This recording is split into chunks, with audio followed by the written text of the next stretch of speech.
In this guide, I will be showing you guys how to fix TikTok Studio black screen problem on PC. Let's get started. First, open the Start menu on your PC and go to Settings.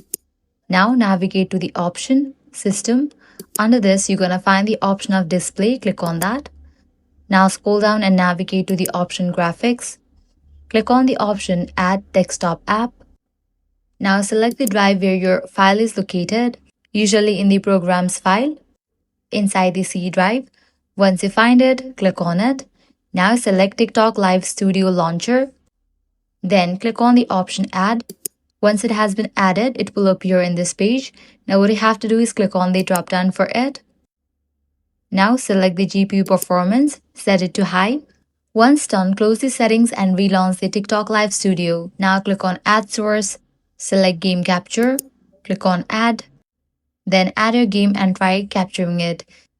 If it still shows black screen, enable compatibility mode and try again or manually select your game from list file, making sure it is running in the background. If none of these solutions work for you, use window capture instead, which works for most unsupported games. And that's it. With these, you'll be good to go. Your problem will be resolved. If this guide was helpful, do not forget to like, share, and subscribe.